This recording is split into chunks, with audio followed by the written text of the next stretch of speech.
আজকে আমি আপনাদেরকে শোনাবো পদ্মা নদীর মাঝি গল্পের কাহিনী। পদ্মা নদী মাঝির গল্পের লেখক মানিক বন্দ্যোপাধ্যায়।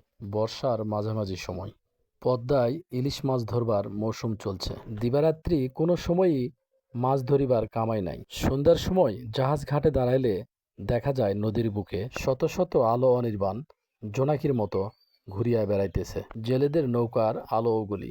একসময় মাঝরাত্রি পার হইয়া যায়। শহরে গ্রামে, রেল স্টেশনে ও জাহাজ ঘাটে শান্ত মানুষ চোখ বুজিয়া ঘুমাইয়া পড়ে। শেষ রাত্রে ভাঙ্গা ভাঙ্গা মেঘে ঢাকা আকাশে ক্ষীণ চাঁদটি ওঠে।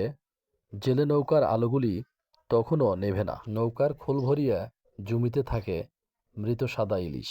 লণ্ঠনের আলোয় মাছের আঁশ চকচক করে। মাছের নিষ্পলক চোখগুলিকে স্বচ্ছ নীলাভ মণির মতো দেখায়। কুবের মাঝি আজ মাছ ধরতেছিল দেবীগঞ্জের মাইল দেরেক উজানে। নৌকায় আরও দুজন লোক আছে, ধনঞ্জয় ও গণেশ। তিনজনের বাড়ি কেতুপুর গ্রামে। আরও 2 মাইল উজানে পদ্মার ধারে কেতুপুর গ্রাম। ঠিক আছে বন্ধুরা, ভালো থাকবেন। আজ এই পর্যন্তই।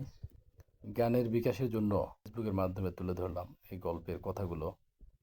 আপনারা মনোযোগ দিয়ে শুনলে অবশ্যই জ্ঞানের বিকাশ হবে।